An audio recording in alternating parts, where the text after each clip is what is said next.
يا أيها الذين آمنوا ادخلوا في السلم كافة ادخلوا في السلم كافة ادخلوا في السلم كافة.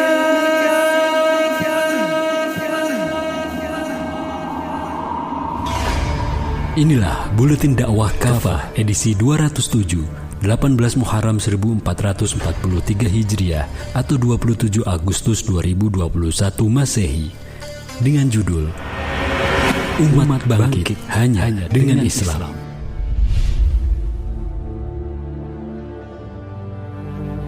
Umat Islam pernah memiliki peradaban luhur dan memimpin dunia. Tidak ada satupun negeri yang penduduknya menerima dakwah Islam, melainkan masyarakatnya akan berbondong-bondong memeluk Islam. Sepanjang sejarah kekhilafahan Islam, kaum muslim pernah memimpin 2/3 dunia, dari Afrika hingga sebagian Eropa. Kaum muslim dengan khilafahnya pernah menciptakan keadilan dan kemakmuran. Khilafah melebur umat manusia tanpa perbedaan suku bangsa, jenis kelamin, ras, dan bahasa. Umat non-muslim pun mendapatkan keadilan dan perlindungan. Gambaran sejarah di atas kontras dengan keadaan umat hari ini. Kaum muslim terpuruk, tidak mandiri. Kaum muslim terpuruk, tidak mandiri dan didikte bangsa lain. Meskipun mengklaim merdeka, realitanya mereka tak bisa menjalankan syariahnya sendiri secara kafah karena di bawah kendali asing. Dari kegelapan menuju cahaya. Kehidupan umat manusia sebelum kedatangan Islam adalah kegelapan. Ada penyembahan berhala, praktik ekonomi ribawi, dan kecurangan dalam perdagangan. Ada tradisi anak-anak perempuan dikubur hidup-hidup oleh ayah mereka. Kaum perempuan pun dihinakan. Dan pada saat yang sama, kerajaan Romawi dan Persia berkuasa dan menindas negeri-negeri yang mereka jajah. Kedatangan Islam membawa perubahan besar. Islam memuliakan manusia dan mengeluarkan mereka dari era jahiliyah menuju peradaban mulia yang gemilang. Allah Subhanahu wa Ta'ala berfirman dalam Quran Surat Al-Baqarah ayat 257. Allah adalah pelindung orang-orang yang beriman. Dia mengeluarkan mereka dari kegelapan menuju cahaya iman. Sebaliknya, orang-orang kafir, para pelindung mereka adalah Togut yang mengeluarkan mereka dari cahaya menuju kegelapan. Mereka adalah penghuni neraka. Mereka kekal di dalamnya. Di dalam tafsirnya, Imam Ibnu Katsir menguraikan ayat ini. Allah SWT mengabarkan bahwa dialah yang menunjukkan kepada siapa saja yang mengikuti keridhoannya jalan-jalan keselamatan. Ia mengeluarkan hamba-hambanya yang beriman dari kegelapan kekufuran, keraguan dan kebimbangan menuju cahaya kebenaran yang terang, gamblang, mudah dan bercahaya. Cahaya Islam menghapus budaya penyembahan manusia kepada makhluk, baik berupa berhala maupun sesama manusia seperti para raja. Islam menghapus kekuasaan yang zalim lalu menggantikannya dengan keadilan yang menciptakan rasa aman, menghukum para pelaku kejahatan dengan seadil-adilnya, memberikan perlindungan dan kedudukan terhormat untuk kaum perempuan. Bahkan Islam menyuruh anak lelaki untuk memuliakan ibu kandungnya. Islam berhasil mengubah bangsa Arab dan bangsa-bangsa lainnya yang memeluk Islam menjadi umat manusia yang unggul. Dengan melaksanakan syariah Islam di bawah naungan khilafah, umat Islam menebarkan rahmat dan memberikan banyak sumbangan untuk peradaban dunia. Banyak karya ilmuwan muslim dari berbagai disiplin ilmu seperti matematika, kedokteran, kimia, farmasi, teknik menjadi dasar ilmu pengetahuan modern. Khilafah juga berkontribusi bagi kemanusiaan. Pada tahun 1847, kaum muslim dan khilafah Utsmaniyah pernah mengirimkan bantuan sebesar 10.000 lira atau sekitar 1,3 juta US dollar saat ini, serta 3 kapal berisi makanan dan obat-obatan untuk membantu rakyat Irlandia yang dilanda kelaparan. Rakyat Amerika Serikat pada tahun 1889 juga pernah mendapatkan 1.000 US dollar sebagai bantuan dari khilafah dan umat muslim untuk korban banjir di Pennsylvania Barat Daya. Lalu pada tahun 1894, kembali khilafah mengirimkan bantuan sebesar 300 lira untuk korban kebakaran di negara bagian Wisconsin dan Minnesota. Di Nusantara, Saat Perang Aceh, Khilafah Utsmaniyah mengirimkan 17 kapal perang beserta prajurit dan persenjataan untuk membantu pejuang Aceh melawan kolonial Belanda. Khilafah juga mengirim bantuan untuk Batavia saat dihantam banjir di tahun 1916 sebesar 25.000 kurus atau koin emas. Kunci kebangkitan. Hari ini negeri-negeri muslim justru tertindas. Kekayaan alamnya dijarah, sumber daya manusianya kalah dengan bangsa lain. Beberapa negeri Islam terjerat utang ribawi yang sangat besar, padahal kekayaan alamnya berlimpah.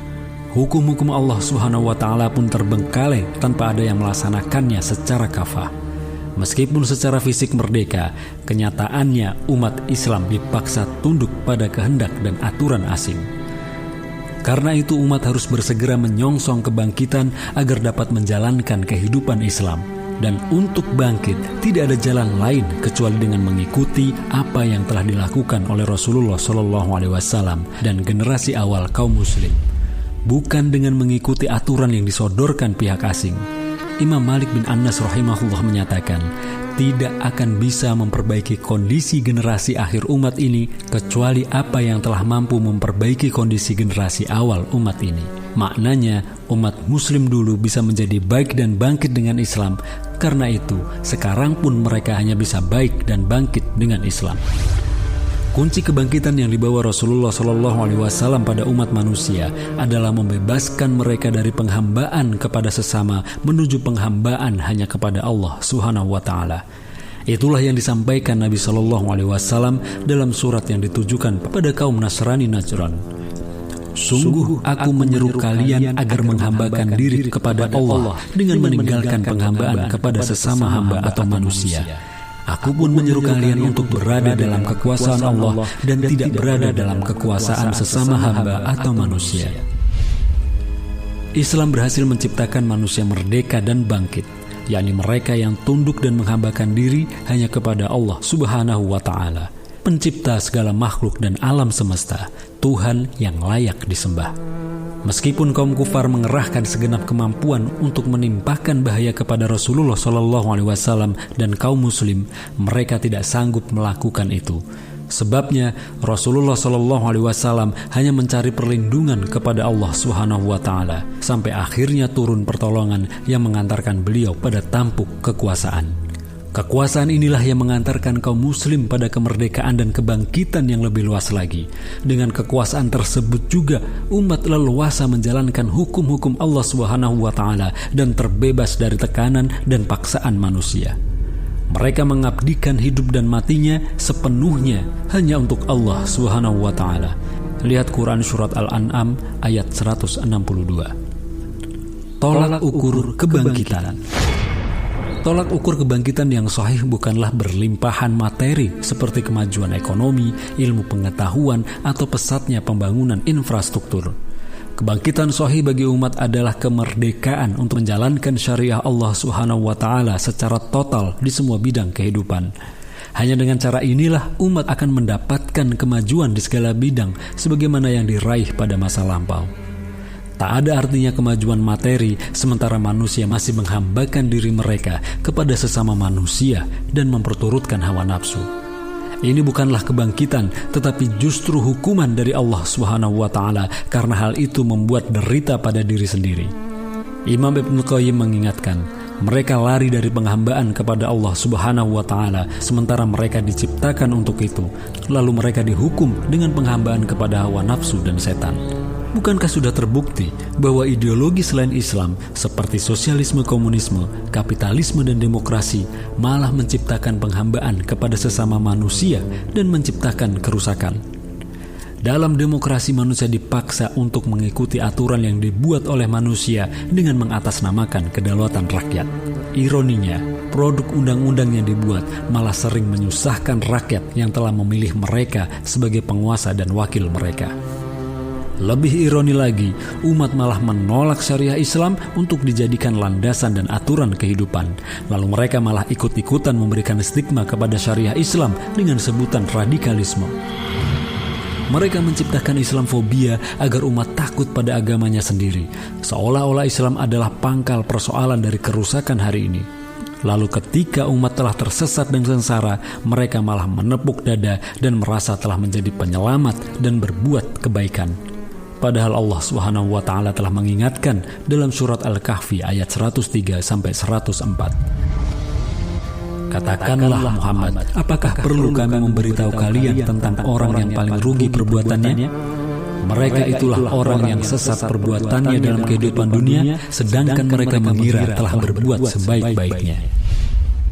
Karena itu, hendaklah kita semua bersegera kembali kepada syariah Islam, tentu dengan mengamalkan dan menerapkan syariah Islam sebagai satu-satunya asas dan aturan kehidupan.